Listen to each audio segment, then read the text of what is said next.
এটি হচ্ছে আবু জেহেলের কবর। এই আবু জেহেলের কবরে একজন হাজি কঙ্কর নিক্ষেপ করেছে, পাথর নিক্ষেপ করেছে। আসলে আপনি এই কবরটিকে কেন অপমানিত করলেন, লাঞ্ছিত করলেন, একটু বলবেন? জাহান্নামে খালিদিন ফিহা। আলহামদুলিল্লাহ, জাহান্নাম নির্ধারিত করে রাখছেন আল্লাহ। আলহামদুলিল্লাহ। এখানে একটু বলবেন কি আসলে এখানে কি ছিল? এখানে পায়খানা ছিল। এটা আবু জাহেলের কবর ছিল এবং সে কবরের মধ্যে একটা পায়খানা ছিল। জি। তো সেটা এখন সরকার হয়তো ভেঙে দিয়েছে আর কি। কিন্তু এটা নিন্দনীয় জায়গা, এটা একটা নিকারজনক জায়গা, ধিক্কারজনক জায়গা। ওর নাম জাহান্নাম চির নির্ধারিত। আমরাও সকল আমার দর্শকদের পক্ষ থেকে এই আবু জেহেলের যে কবরটি, পায়খানা ট্যাঙ্কি এখনো আছে, এখানে সরকারের পক্ষ থেকে হয়তো আধুনিক মানের পায়খানা করা হবে। সে কারণে আমিও সকল দর্শকদের পক্ষ থেকে আবু জেহেলের কবরে কঙ্কর নিক্ষেপ করলাম, পাথর নিক্ষেপ করলাম, আর বললাম ফি নারি খালিদিনা জাহান্নাম। এখানে আবু জেহেলের কবর। এখানে বিভিন্ন পশু পাখিকে খাবার দেওয়া হয়, কুকুরদেরকে খাবার দেওয়া হয়।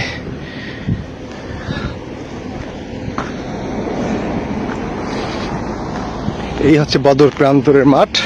এখানেই 17 রমজান কাফেরদের বিরুদ্ধে যুদ্ধ হয়েছিল, মুসলমানরা বিজয় অর্জন করেছিল এই বদর প্রান্তরে। আলহামদুলিল্লাহ,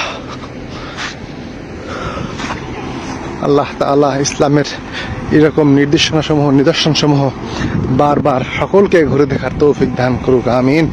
যারা আসতে পারেনি, আল্লাহ তাআলা যেন তাদেরকে ইসলামের এই নিদর্শন সমূহ, দর্শনীয় স্থান সমূহে বারবার আসার তৌফিক দান করে।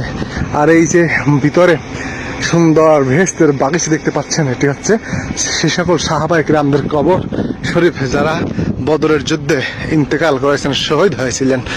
আল্লাহ তাআলা তাদের উসিলায় যেন আমাদেরকে মাফ করেন। আর এখানে একটি স্তম্ভ তৈরি করা হয়েছে, যে স্তম্ভে সেই 13 জন সাহাবায়ে কিরামদের নাম লেখা রয়েছে যারা বদর যুদ্ধে শহীদ হয়েছেন। আলহামদুলিল্লাহ, আল্লাহ তাদের উসিলায় আমাদেরকে কবুল করুক, আমিন। এখানে অনেক হাজিরা আসেন, জিয়ারতে আসেন, তারা জিয়ারত করেন, দোয়া দরুদ পড়েন, তাদের উসিলা দিয়ে দোয়া করেন। আল্লাহ তাআলা তাদের উসিলায় আমাদেরকেও কবুল করেন। তাদের দোয়ার ফসল যেন আমরা, আমাদের হাল আওলাদ কিয়ামত পর্যন্ত যারা আসবেন সকলকে যেন আল্লাহ ইমানের উপর রাখেন, দিনের উপরে রাখেন।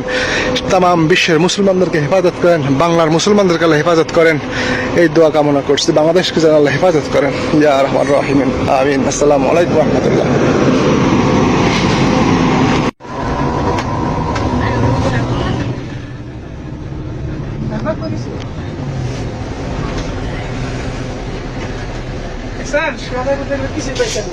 ওই যে সামনে সোজা